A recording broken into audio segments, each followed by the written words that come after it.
할렐루야. 하나님께 영광 돌립니다. 가정 예배 드립니다. 신앙 고백 드리겠습니다.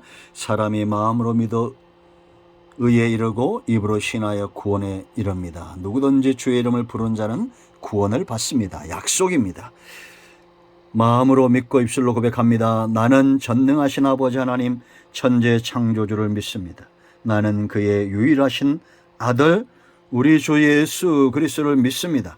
그는 성령으로 잉태되어 동정녀 마리아에게서 나시고 본디오 빌라도에게 고난을 받아 십자가에 못 박혀 죽으시고 장사된 지 사흘 만에 죽은 자 가운데서 다시 살아나셨으며 하늘에 오르시어 전능하신 아버지 하나님 우편에 앉아 계시다가 거기로부터 살아있는 자와 죽은 자를 심판하러 오십니다. 나는 성령을 믿으며 거룩한 공교회와 성도의 교제와 죄를 용서받는 것과 몸의 부활과 영생을 믿습니다. 아멘. 할렐루야. 좋으신 하나님을 찬양합니다. 여러분 모두를 예수님의 이름으로 축복합니다. 8월 첫 주일 가정 예배입니다. 이번 주는 제가 휴가를 내서 중요한 일들을 지금 좀 하고 있습니다. 그래서 영상이 업로드가 안 됐는데요. 이 가정 예배는 그래도 드리도록 그렇게 하겠습니다. 참 8월 첫 주일 가정 예배 말씀은 마태복음 4장 17절 말씀입니다. 한번 기도합니다. 주의 은혜를 인하여 감사합니다. 하나님을 사랑하며 영광과 감사를 올려드립니다. 온 마음으로 하나님을 사랑합니다. 주의 보혈을 의지하고 주의 이름을 의지합니다.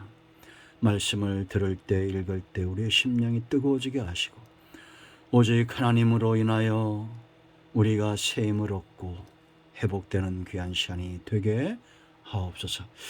종을 낮추시고 겸손하게 하시고 오직 말씀에 도구만 되기를 원합니다. 예수님의 이름으로 사모하며 기도합니다. 아멘. 자, 17절 말씀 봅니다. 이때부터 예수께서 비로소 전파하여 이르시되 회개하라 천국이 가까이 왔느니라 하시더라. 아멘. 자, 우리가 성경에 중요한 부분들이 많은데요. 이 마태복음 4장 17절 말씀을 주목해야 됩니다. 왜 그런가 하면 예수님이 지금 사역을 시작하시면서 첫 번째 음성입니다. 회개하라 천국이 가까이 왔다. 가장 중요한 말씀, 예수님의 사역에서 가장 중요한 말씀을 첫 번째로 하시지 않았겠습니까? 그런가 하면 세례 요한에게 세례를 받으시고 3장에서 그리고 성령으로 충만케 되셨습니다. 그리고 4장 1절로 이 전절에서 16절까지 사단과의 싸움에서 승리합니다. 그러므로 예수님의 이 음성, 첫 번째 음성은 성령 충만하신 주님의 외침이고 사단과 싸워서 승리하신 외침이다라는 겁니다. 회개하라 천국이 가까웠느니라. 이 다급함이 느껴지지 않습니까? 제가 이 부분을 한번 설교한 적이 있는데요. 여러분, 회개하라 천국이 가까웠느니라. 그 주님의 급박한 음성이 들리는 것 같지 않습니까?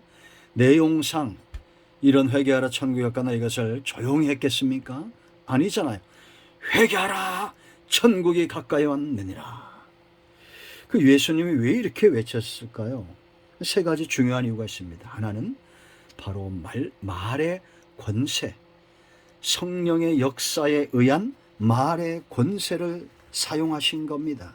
여러분, 오늘날 성도들이 복음을 전해야 될 이유가 여기 있고 저와 같은 목사님들이 말씀을 전하는 이유가 있는데 그건 바로 이 말씀 가운데, 복음 가운데, 설교 가운데 성령의 능력이 함께 하시기 때문이다라는 겁니다. 여러분, 하나님은 말씀으로 세상을 창조하셨죠.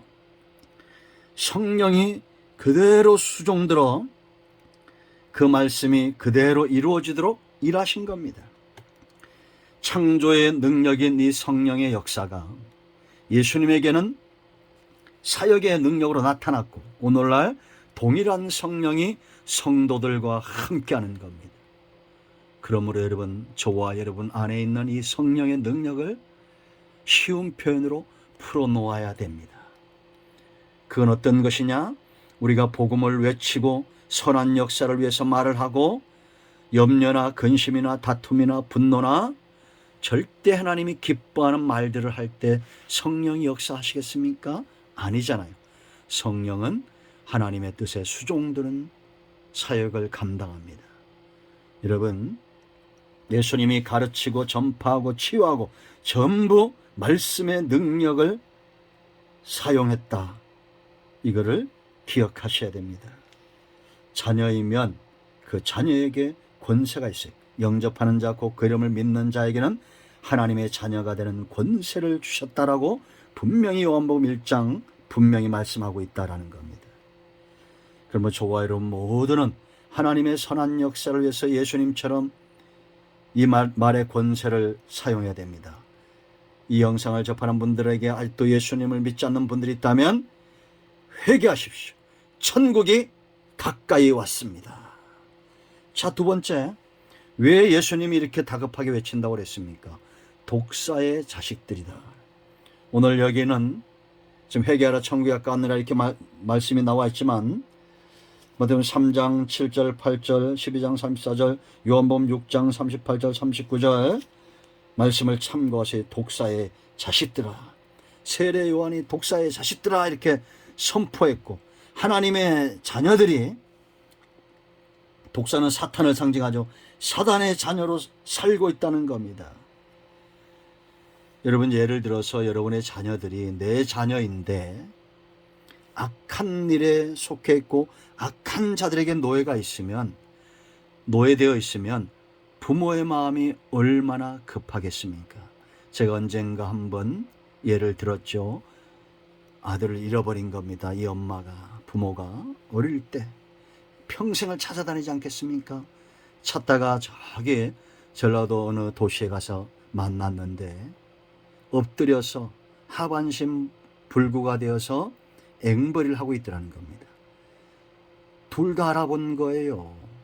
그때 이 아들이 그 어머니를 조용시키면서 몇 날 며칠에 내가 여기 또 올 터인데 그때 나를 업고 무조건 경찰서로 달리라고 했다는 겁니다. 나쁜 사람들에게 끌려가서 힘줄이 끊어지고 이제는 그런 앵벌이로 살고 있었던 겁니다. 여러분, 우리는 존귀한 하나님의 형상으로 지음받은 존재들입니다. 그런데 우리가 마땅히 하나님이 원하시는 삶, 하나님이 기뻐하는 삶을 살아야 되는 거 아닙니까? 그런데 악한 영에 사로잡혀 산다고 생각해 보세요. 우리의 영은 피폐해질 겁니다. 요한복음 10장 10절인데 도둑이 오는 것은 도둑질하고 죽이고 멸망시키는 겁니다. 사단 귀신의 역사 가운데 있으면 멸망의 길로 가는 겁니다. 독사의 자식들을 이끌어내서 하나님의 자녀로 회복시키는 것, 그것이 바로 예수님의 사역이었다라는 겁니다.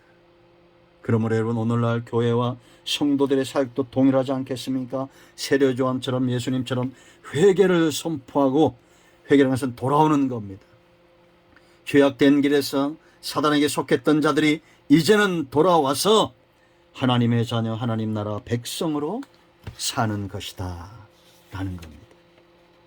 여러분의 자녀를, 잃어버린 자녀를 찾듯이 그렇게 복음을 전해야 됩니다. 이것이 바로 예수 그리스도의 마음, 하나님의 긍휼의 마음입니다. 내 자녀가 사탄의 노예가 되어 있어요. 마귀의 노예가 되어 있습니다. 이단에 빠지고 우상숭배에 빠지고 온갖 세상의 죄악된 것에 빠져 있습니다. 그러면 얼마나 부모의 마음이 급해야 됩니까? 우리는 소리쳐야 됩니다. 하나님의 자녀들이 돌아오도록 독사의 자식들아 회개하라, 천국이 가까이 왔다고 외쳐야 됩니다. 세 번째 중요한 이유가 있어요. 바로 천국이 가까이 왔다는 겁니다.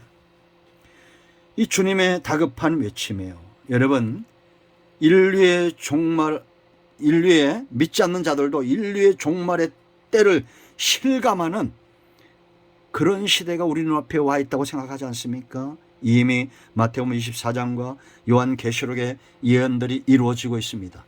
과학자들도 이대로 두고 방치하면 800년 안에 지구가 멸망한다는 겁니다. 온 인류가 멸망한다는 거예요. 한 가지 예로 봄에 우리 교회 마당에 쥐똥나무가 있는데 그 전에 몇 년 전만 해도 벌이 바글바글했습니다. 근데 올해는 채 10마리도 제가 못 본 것 같아요. 벌이 사라지면 인간이 망한다 이런 얘기가 있잖아요. 그만큼 많은 일을 하는 겁니다. 그런데 여러분, 이 지구의 종말은 둘째치고 인간은 언젠가는 죽는 거 아닙니까? 개인이든지 민족이든지 궁극적으로 종말을 향해서 가고 있어요. 오는 데 순서가 있죠. 가는 데 순서가 없습니다. 지금 여러분 얼마나 숱하게 많은 사람들이 죽임을 당합니까? 청주 보세요. 우송 지하차도 그렇게 죽을 줄 누가 알았겠어요. 열사병으로 여러 가지 사건과 사고로 전쟁으로 수많은 사람들이 죽고 있습니다. 우크라이나 전쟁, 러시아 전쟁 얼마 되지 않았잖아요. 그런데 1차 대전 때 죽은 숫자만큼 죽었다는 겁니다. 그러나 여러분, 이런 전쟁과 기근과 이런 것보다도 더 분명한 징조는 사람들 속에 있습니다. 하나님을 향한 믿음이 사라지는 시대입니다. 믿는 자를 찾아보기 힘든 시대. 누가복음 18장 1절로 8절에 있는 대로 예수님이 말씀하신 대로 하나님을 업신여기고 만홀히 여기는 시대가, 믿는 자를 찾아보기 힘든 시대가 우리 눈앞에 도래하고 있습니다. 사람은 언젠가가 아니라 불현듯 반드시 사망의 문제를 겪게 돼 있어요. 그러나 천국은 있습니다. 어떻게 믿느냐고요? 믿는 게 아닙니다. 성경적인 믿음은 믿어지는 거예요. 하나님이 택한 백성들을 찾아내시는 방법입니다. 믿음을 선물로 줘요. 숱하게 많은 간증들이 있습니다. 길바닥에 떨어진 전도지를 보고도 돌아온 사람이 있습니다. 예수 믿고 돌아온 사람이 있어요. 제가 아시는 분은 목사님에게 사기당하고도 신학교 가서 목사가 되신 분도 있습니다. 다양한 방법으로 하나님은 자기 백성을 찾고 있어요. 여러분, 이미 하나님의 나라가 너희 가운데 임하였다라고 분명히 예수님은 말씀하고 있습니다. 마태복음 12장 28절에. 그럼 지금 우리는 어느 나라에 살아야 됩니까? 하나님의 나라. 북한과 한국도 이렇게 차이가 있는데, 중국과 미국도 삶의 차이가 있고, 그런데 하나님의 나라와 세상 나라의 질이 같겠어요? 그 혜택이 같겠습니까? 아닙니다. 예수를 먼저 믿은 사람들이 하나님 나라의 좋은 혜택을 누리지 못하기 때문에 전도가 막힌다고 저는 확신합니다. 먼저 믿는 자들이 하나님 나라의 놀라운 은혜를 체험한다면 전도는 저절로 될 겁니다. 여러분, 주님 오실 날이 멀지 않은 징조가 보여주고 있습니다. 이때가 바로 인류 구원의 때가 가까우고 있다는 겁니다. 하나님의 심판이 인류의 멸망보다도, 인간의 죽음보다도 더 큰 중요한 사건입니다. 사람은 10살에도 죽고 100살에도 죽습니다. 그러나 영혼의 시간에 비하면 이 땅에서 1000년을 산다 할지라도 찰나와 같은 시간입니다. 이 다음에 하나님의 심판대 앞에 섰을 때 그 심판을 넘어가고 사망에서 생명으로 옮겨지고 지옥에서 천국으로 옮겨지는 유일한 길은 예수 그리스도를 믿는 믿음입니다. 여러분, 예수님의 급박한 소리가 들려야 됩니다. 회개하라, 천국이 가까이 왔느니라. 여러분, 오늘 이 말씀을 기억하십시오. 하나님의 나라가 가까이 왔습니다. 이미 우리 가운데 하나님의 나라가 경험되어지고 있습니다. 여러분 모두가 예수님 믿고 천국을 사는 은혜가 있기를 예수님의 이름으로 축원드립니다. 아멘. 이제 합심해서 기도하시고 가정의 마무리 기도하시고 주님 가르친 기도로 예배를 마치시기 바랍니다. 응답이 오늘도 여러분의 가정에 임하였습니다. 아멘. 할렐루야.